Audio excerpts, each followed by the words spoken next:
Estas espectaculares imágenes corresponden a La Paz, la capital más alta del planeta, pues empina casi 4.000 metros sobre el nivel del mar en un altiplano de la cordillera andina, columna vertebral de Sudamérica.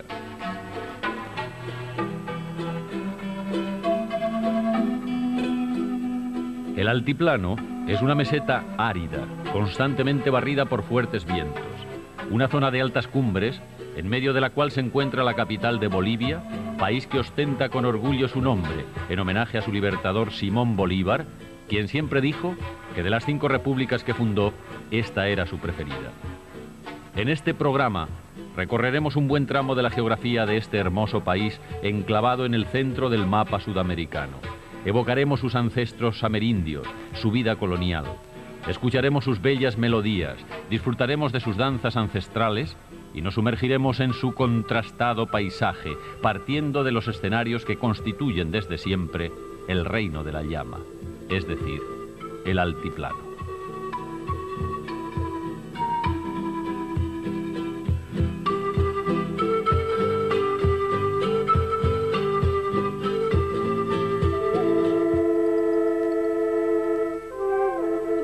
Empezamos con la música. Estamos en el Valle de las Ánimas, cerca de la capital, de donde surgen los compases de una canción interpretada en aymara, el más antiguo idioma indígena de Sudamérica, y el castellano, acompañada por instrumentos autóctonos que armonizan muy bien con la guitarra española.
La Paz, no obstante su altura, discurre bajo una mirada más alta todavía, la del majestuoso Nevado Illimani, el más fiel y consecuente testigo de su historia que descolla imponente sobre la ciudad con sus casi 7.000 metros de altura.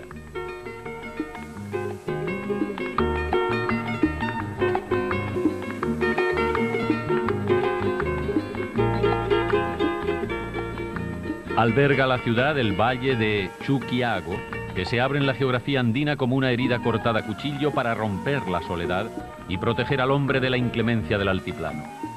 A palmas abiertas, el valle resguarda a sus hijos como un impresionante invernadero que reúne las condiciones adecuadas para que las semillas de culturas tan diferentes como son la aborigen y la europea hayan brotado y sigan floreciendo. Fundada por el conquistador Alonso de Mendoza en 1548, La Paz ha crecido alrededor de los cerros y las viejas casas, así como los modernos rascacielos. Se aferran a ellos como mejor pueden. De los orígenes de esta peculiar ciudad, donde el aire es más pesado y por lo tanto más difícil de respirar, nos habla a continuación el antropólogo Ramiro Molina. La ciudad de La Paz, de alguna manera, significa justamente estos orígenes prehispánicos donde tuvieron asentamientos multiétnicos muy importantes. Es aquí donde se asentaron varios grupos aymaras, como los pacajes, los lupacas, los umasuyos y otros, los collas. Y es aquí donde se asentaron también, obviamente con la conquista española, los primeros asentamientos europeos. El surgimiento de la ciudad de La Paz proviene fundamentalmente de una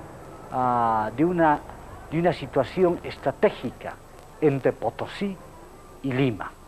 Lima como el centro del virreinato del Perú y Potosí como el gran centro económico de explotación de la plata en su momento.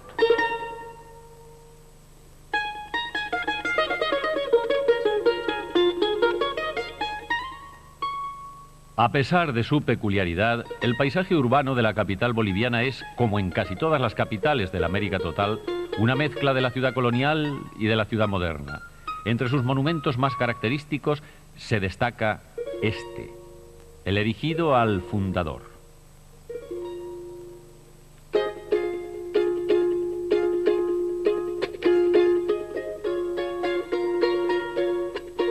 Las iglesias de Santo Domingo y de San Pedro, ambas construidas en el siglo XVIII, son una muestra muy elocuente de la arquitectura colonial paceña. Los aymara han sido los que han poblado esta zona desde mucho tiempos atrás, cientos de años antes de que llegasen los propios quechuas y la propia civilización incaica. En este sentido, el altiplano hoy en día sigue siendo un lugar donde se asienta una gran parte de la población boliviana. Ha sufrido una serie de transformaciones históricas, sin embargo, al mismo tiempo existen continuidades importantísimas. Como ustedes pueden ver, la ciudad de La Paz sigue siendo una ciudad fundamentalmente indígena. Es una ciudad donde se encuentra justamente la población indígena con una población criolla, mestiza, y esa es una de las características que hace de esta ciudad quizá una de las más particulares en toda América Latina.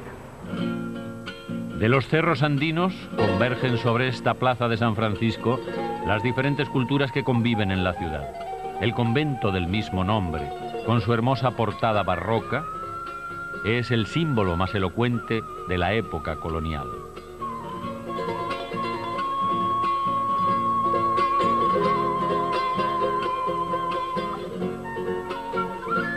La plaza está cortejada por calles adoquinadas y serpenteantes que abrazan a viejas casonas, algunos de cuyos portales aún conservan las aldabas colocadas a la altura de los señores españoles que andaban a caballo.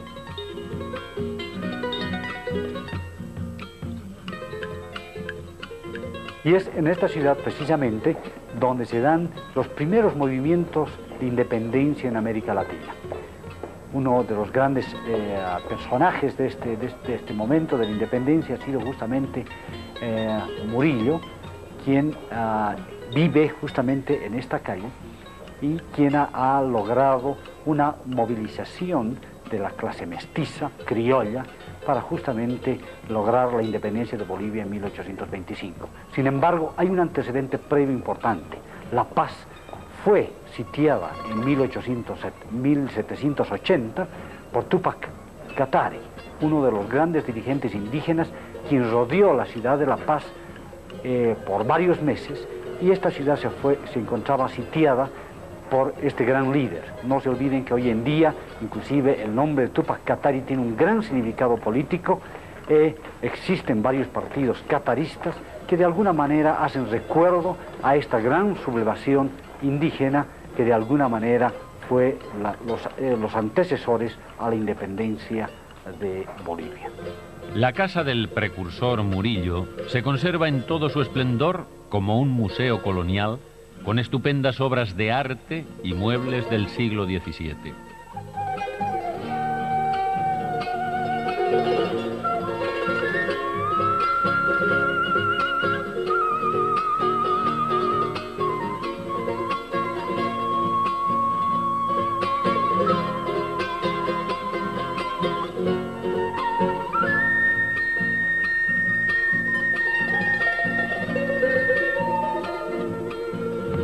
Ahora nos encontramos en el taller de Nicasio Quispe, uno de los luthiers indígenas, fabricante de algunos de los instrumentos más tradicionales de la cultura aymara.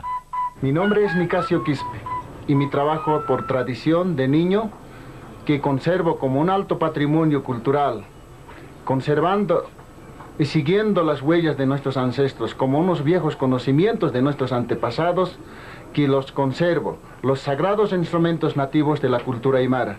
Y estas tarcas son de la madera de Mara.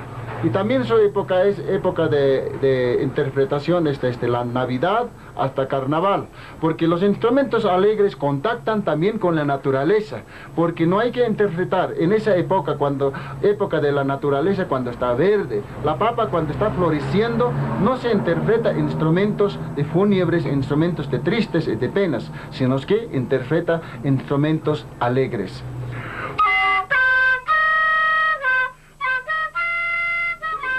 El charango es una pequeña guitarra típicamente andina de 5 cuerdas dobles, parecida a la bandurria, que se fabrica con un caparazón de quirquincho. Y aquí, en el Museo de Instrumentos Musicales de La Paz, el internacionalmente conocido charanguista Ernesto Cabur nos brinda un tema suyo, Tocuma.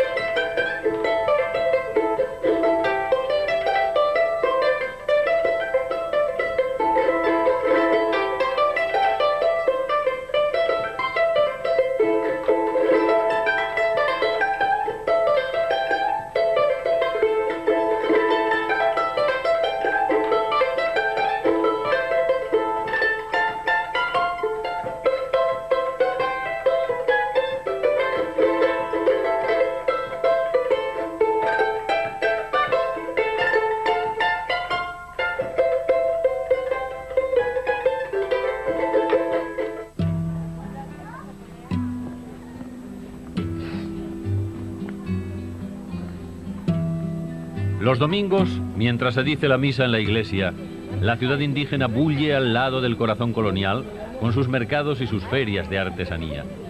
Dicen los aymarás, parafraseando el Génesis bíblico, que en el principio hubo un dios llamado Viracocha, el cual creó el mundo oscuro y sin sol, y después Viracocha creó al hombre a su imagen y semejanza. Típica muestra de las nociones religiosas aborígenes con el contrapunto de la cultura europea, la cual se incorporó como arpegios foráneos, pero sin alterar la estructura del concierto. De ahí la mezcla permanente de lo sagrado y lo profano, lo cual se hace evidente en este otro exótico mercado, posiblemente sin paralelo en el mundo, el mercado de las brujas, donde se expenden los ingredientes necesarios para preparar conjuros, ingredientes entre los cuales no falta la hoja de coca, que vende esta bruja, un producto íntimamente ligado a la cultura indígena desde los tiempos precolombinos. El conjuro es una ceremonia profana que ofician los yatiris, los sacerdotes aymarás, para ahuyentar los malos espíritus y atraer la buena suerte. También nosotros compramos nuestra ración para una ceremonia que se celebrará luego y en otro escenario.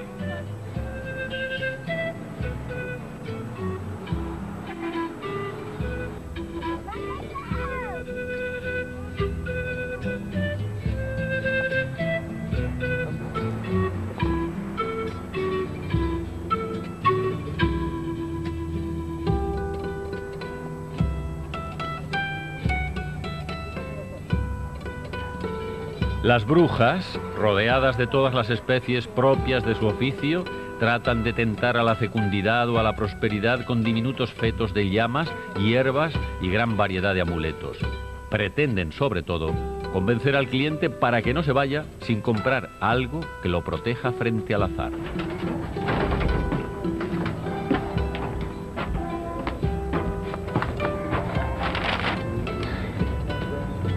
Explícanos, ¿qué está poniendo? Esta es la coa. Esta es la coa, se la llama. Con su dólar.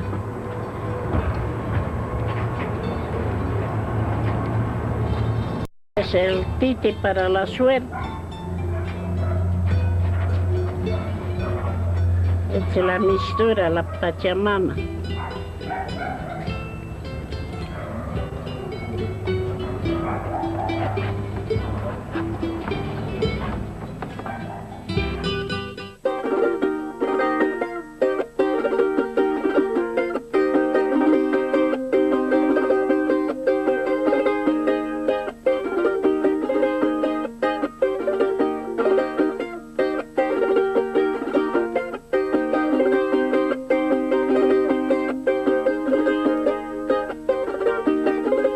Ciudad eminentemente multiétnica, La Paz alberga aproximadamente a 1.200.000 habitantes y su población refleja la composición de la población boliviana, pues más del 60% es de origen amerindio, principalmente quechuas y aymaras, cuya lengua materna, junto con el castellano, es el idioma oficial del país. Esta es la estatua del mariscal Antonio José de Sucre, quien comandó la batalla de Ayacucho que selló la independencia del país. El aire diáfano del altiplano preserva todo en su estado original, puro. ¿Cómo entender al hombre de estas tierras sin antes entender la magia de su entorno, la íntima conexión entre su paisaje y su historia?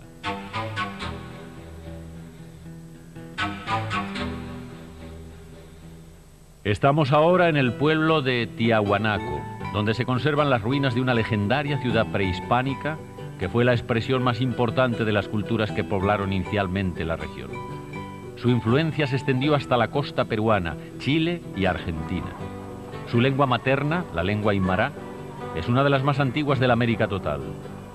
Y continúa fuertemente arraigada, como lo demuestra el hecho de que un 20% de los bolivianos aún se entienden solamente en ella. Fue esta una de las civilizaciones más desarrolladas del altiplano.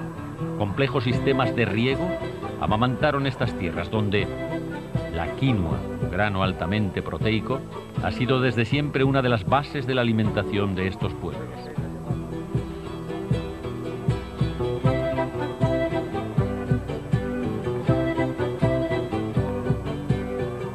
Se trata de una población que es un entramado de razas y culturas, como el de estos hermosos textiles, tejidos de hilos de vivos colores que, entrelazados por manos expertas, forman un tejido único por la diversidad de matices y texturas. Un telar palpitante que funciona desde tiempos inmemoriales y cuyos nudos finales están lejos de atarse todavía.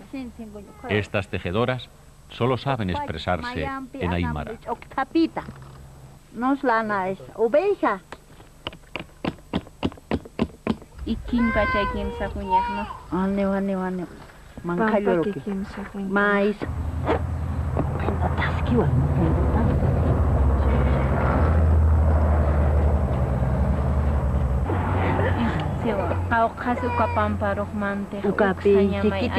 Chiquitito como.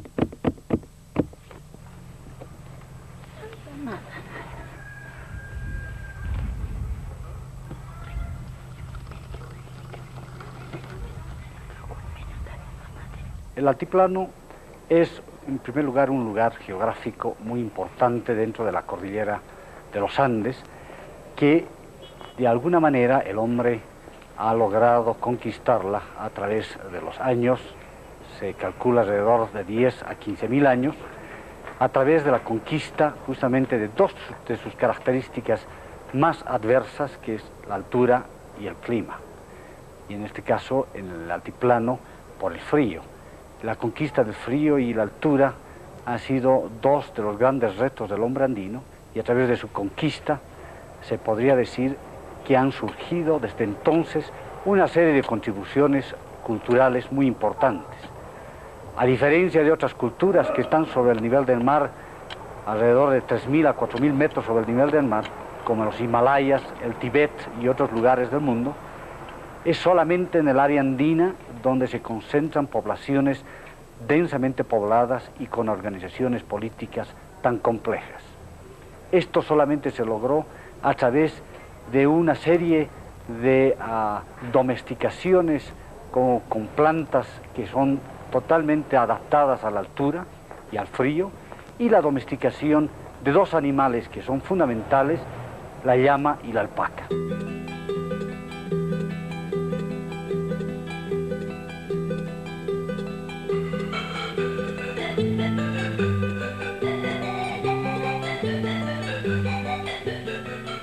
Tiahuanaco, definitivamente el sitio arqueológico más importante de toda Bolivia. Fue el centro ceremonial de la civilización aymara. Según los estudios que se han hecho, esta comunidad fue fundada y construida en 4 periodos sucesivos, en los que varió la vida cotidiana según quienes las habitaron: agricultores, guerreros, artistas. De su gran legado quedaron símbolos extraordinarios, como la Puerta del Sol que estamos viendo. Y esta otra, la Puerta de la Luna.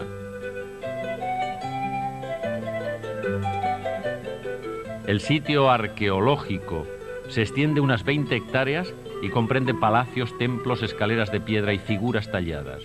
Pero se presume que la mayor parte de lo que fue el sitio aún se encuentra enterrada.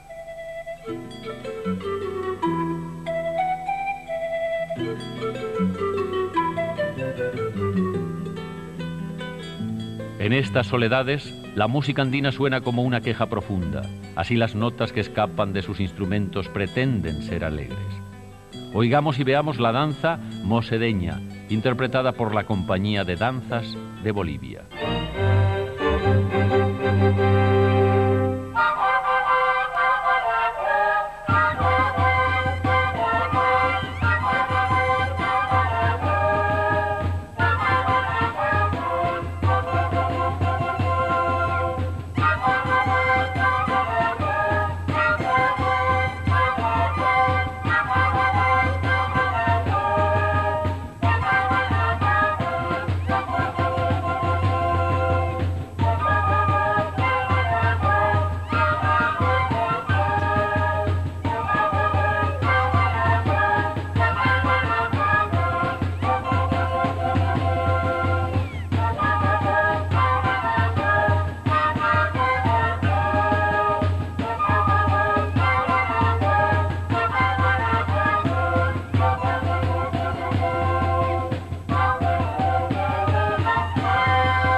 Estamos ahora en el fabuloso lago de Titicaca, que en ciertos lugares es tan grande tiene una superficie total de 8.300 kilómetros que se pierde en el horizonte. Se encuentra a casi 4.000 metros sobre el nivel del mar, un espectacular trozo de cielo acunado en el altiplano, y que es a la vez el mar interior de un país enclaustrado que desde 1879 perdió en guerra con Chile su salida al océano y que depende para ello de un libre tránsito por antiguo territorio boliviano.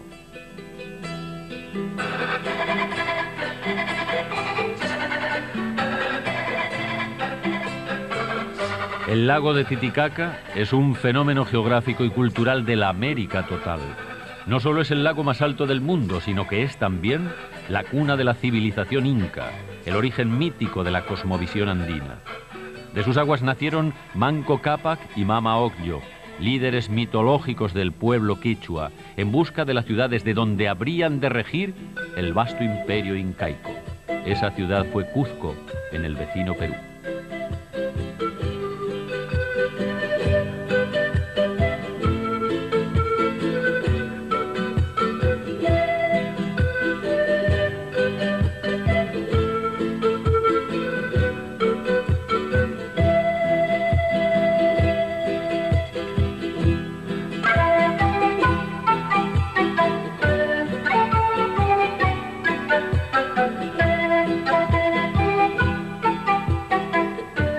Algunas zonas orilleras del lago están circundadas por plantaciones de totora, un junco que solo se produce en esta región y que, secado al sol, sirve para fabricar estas balsas, cuya vida siempre ha estado limitada a 1 año, el tiempo que el junco se mantiene fuerte. Luego se pudre.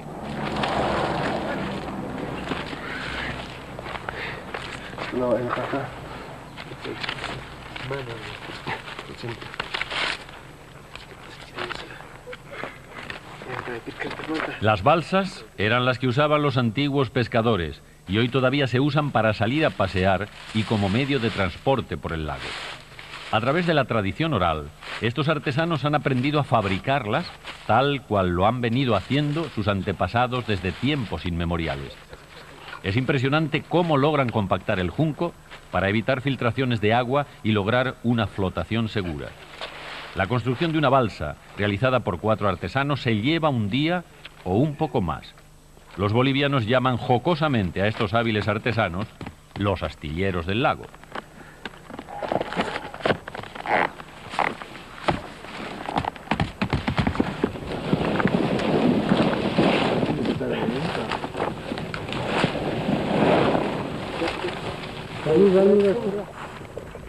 En este maravilloso escenario del lago de Titicaca, los integrantes de la compañía de danzas nos interpretan un baile de carnaval, que en ciertos lugares llaman diabladas, y que son los más famosos por los trajes y máscaras que usan los bailarines. Esta es la danza de las chotas, dedicada a la Pachamama, es decir, a la Madre Tierra.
Ahora navegamos hacia las islas del lago.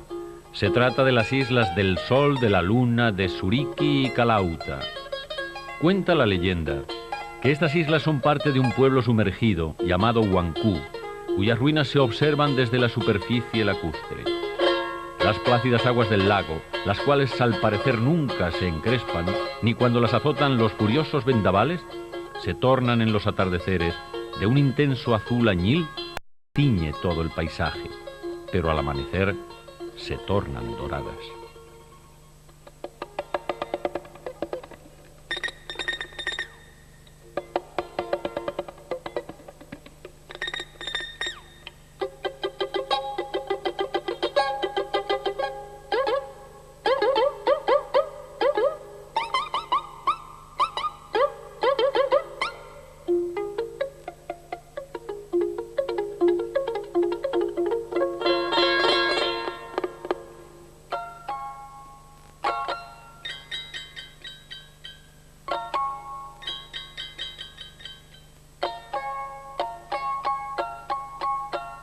Arribamos a la Isla del Sol, una isla santuario llamada así porque albergó al dios Sol, del mismo modo que la Isla de la Luna albergó a la deidad nocturna.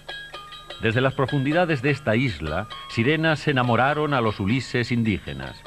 A sus orillas se desarrolló la cultura aymara, alimentada no solo de sus leyendas, sino de su infinita generosidad agrícola. Al igual que en la meseta, también en las islas, las llamas y sus primas, las alpacas, forman parte del paisaje. Animales indiferentes y altivos, viendo pasar el tiempo, bajo la vigilancia de los pastores que mastican constantemente, como si fuera un chicle, las hojas de coca.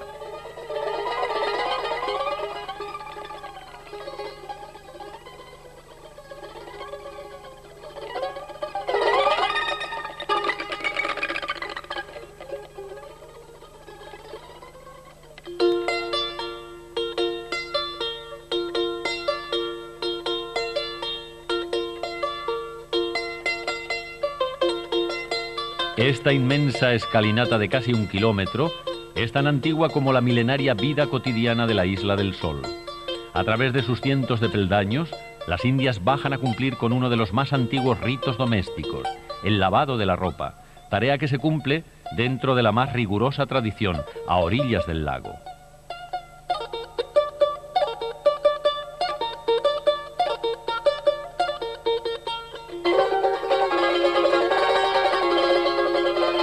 La ropa ya lavada se pone a secar sobre las piedras, donde el dios Sol se encarga de secarla en poco tiempo.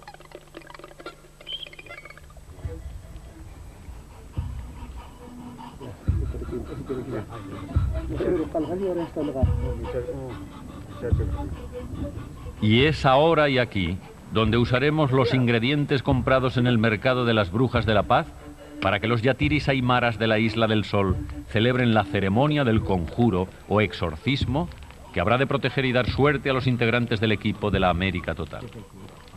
Los sacerdotes forman 2 hogueras en las cuales arderán las hierbas, las colas de feto de llama, los amuletos y demás artilugios. Sin embargo, y no sabemos por qué, aun cuando sí lo imaginamos, se evita quemar las hojas de coca.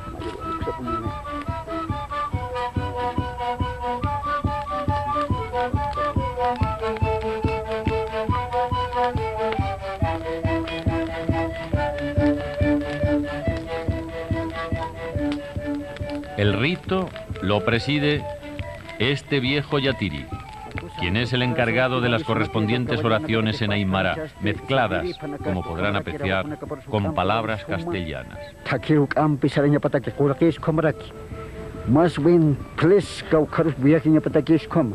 Sumahacha taquiro saraña pataca, la pachanque gloria para eterno Señor poderoso, y sabes cuáles soma agaroste. Ya na am Señor Jesucristo, por eso 25 macaro, gloria para eterno Señor Jesucristo, au queja. Cuando quitas canto hatiñal. Cuando está na conte, soma 25 cabera chanacaro. Wali soma 21 choram. Señor.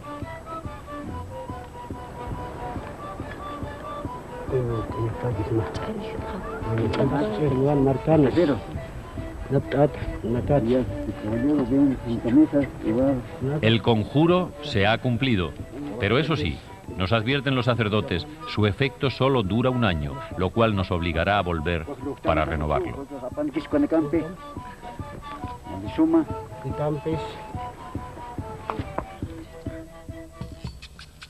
Ahora cambiamos de paisaje. Estamos en Huayna Potosí, a 5.100 metros de altura, un lugar casi mitológico, debido a sus minas de plata que fueron en los tiempos coloniales las más importantes del mundo, y en razón de las cuales se hizo famosa la frase que se dice en todos los idiomas, vale un Potosí, sin que mucha gente que la pronuncia sepa exactamente qué significa. Tierra de cumbres nevadas, de onduladas montañas y surcadas de lagunas, los aymaras que la poblaron, con su avanzada tecnología agrónoma, le legaron al mundo uno de los más preciados alimentos, la patata o la papa, como se le llama en estas tierras. El altiplano tiene una larga historia de experimentación agrícola desde los canales precolombinos hasta el día de hoy, cuando se llevan a cabo investigaciones para desarrollar productos con alto valor nutricional. Desde siempre, los aymaras han sabido que el frío es el mejor conservador de los alimentos y en razón de ello, las cosechas de patatas, luego de ser pisadas y peladas, se entierran en las faldas de los nevados, donde las altas temperaturas las mantienen frescas todo el año. La patata, oriunda de estas tierras andinas, fue considerada por los europeos la aportación alimentaria más importante que trajo consigo el descubrimiento de América. La adopción de este tubérculo dentro de la dieta de los habitantes de un continente que, como es el caso de Europa, vivía asolado por continuas hambrunas, contribuyó desde un principio a paliar la carencia de alimentos. La patata es hoy, tanto en América como en el viejo continente, el primer cultivo agrícola y junto con el tomate, el cacao y el maíz, símbolo elocuente de la contribución de América al resto del mundo.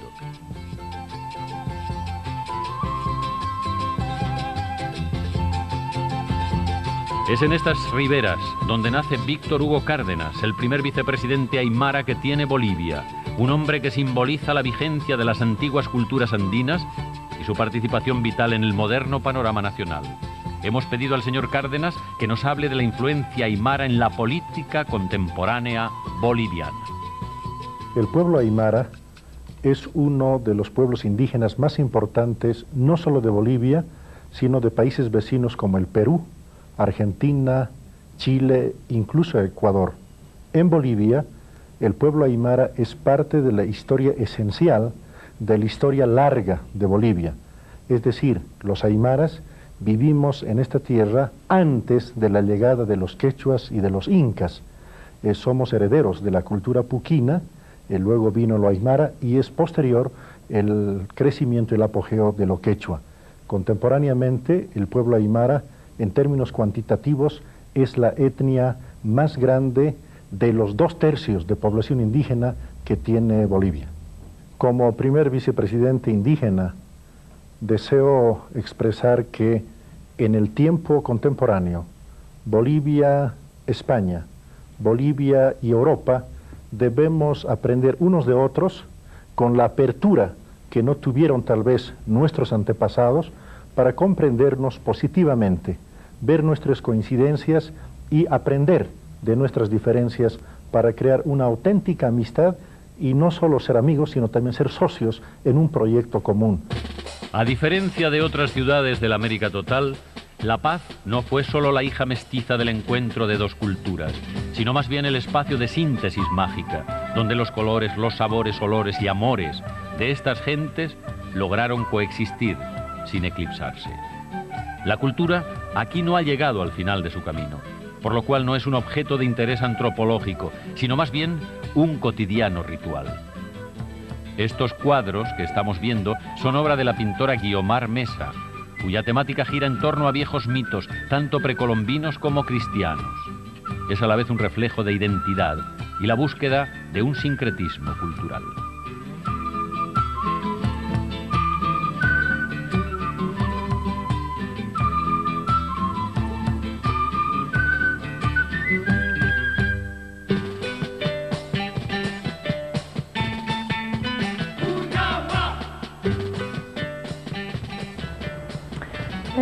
Bueno, yo dentro de mi pintura he tomado algunas formas de los mitos andinos que aún perviven y el sincretismo que ha habido con la religión católica traída por los españoles.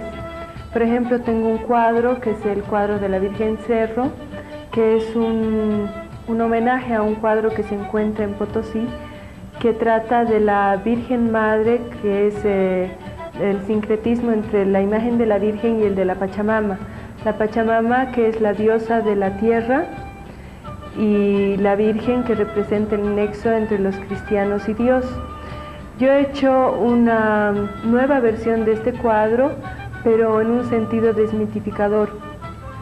He convertido a la Virgen en una máscara de muñeca rota y el cerro lo he convertido en un montón de papeles arrugados para representar un poco el saqueo que hubo del Cerro Rico de Potosí, que otrora fue una gran fuente de riqueza y que hoy ha quedado convertido en nada.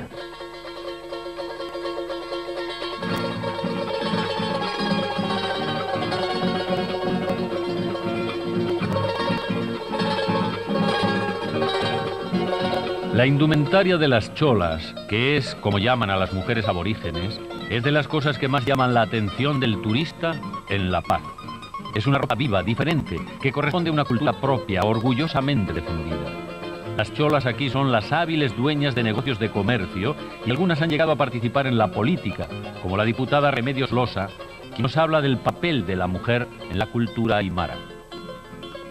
En esta parte andina de América Latina, en Bolivia, los aymaras es una organización donde tienen costumbres y tradiciones. Hasta ahora se mantiene aquello, por ejemplo, la mujer siempre está en segundo grado. El esposo es el quien manda, el quien ordena, inclusive tiene que pedir permiso si quiere salir, tiene que decir estoy saliendo si tú aceptas o no. Y bueno, el esposo dice sí puedes o no puedes. Dentro de la educación, en la familia, las mujeres no pueden educarse. ¿Por qué? Por el hecho de ser mujeres. ¿Para qué tú te vas a educar? Porque tú te vas a casar, vas a atender a tu esposo, a tus hijos y no tienes por qué educarte. Lo que tienes que aprender es hacer la chacra, aprender a tejer, aprender a cocinar, lo que son el trabajo doméstico. Por ejemplo, las mamás decían a sus hijas, porque el divorcio es delito hasta ahora dentro del matrimonio aymara, no se pueden separar, es deshonroso para la familia, es un pecado, porque ellos dicen, tu esposo es como un Dios, un segundo Dios, no puedes siquiera pisar su ropa porque él es tu esposo. Ahora bien, si te maltrata y por una desgracia te matara, él también te va a enterrar porque él es tu esposo. Bueno, llega a tal extremo el sometimiento de la mujer aymara. Pero con el paso del tiempo, con la lucha permanente de las mujeres, se ha conseguido algo, por lo menos que ella también se eduque. Y a partir de 1989 es que la mujer aymara, la mujer de mi condición social, aspira mucho más y trata de superarse.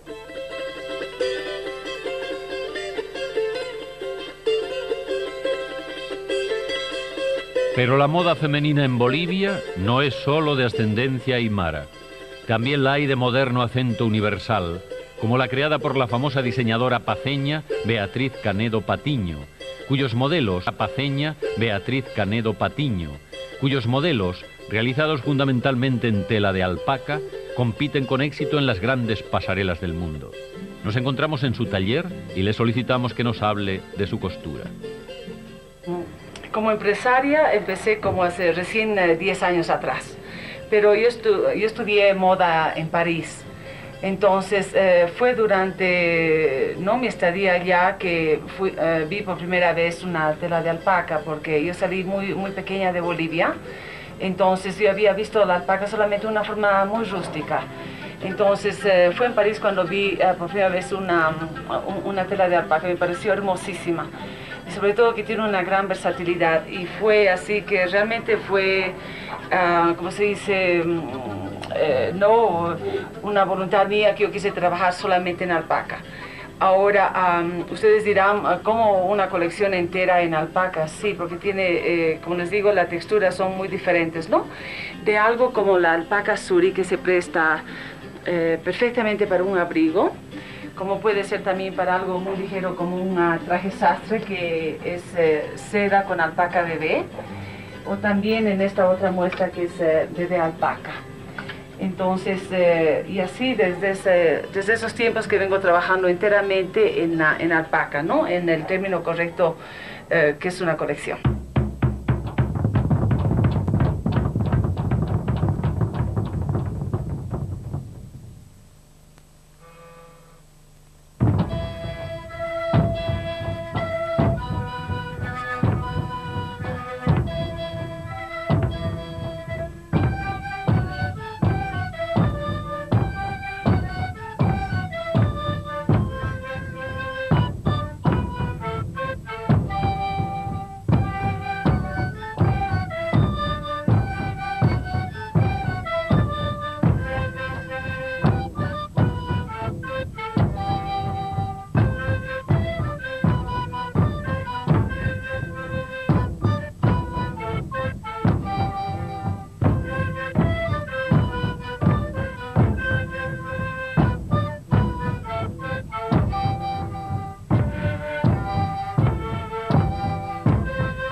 Atrapados por esta melancólica música de quenas, zampoñas y bombos, y dejando como telón de fondo la vista de los imponentes nevados y montañas de La Paz, a veces violáceas o rojizas, que entre eventuales tormentas de lluvias y repentinos estallidos de sol, gozan de la increíble sinfonía de colores que es capaz de orquestar el cielo andino. Les decimos adiós, adiós al altiplano, de donde nos llevamos, además de un conjuro para la buena suerte, un inolvidable recuerdo.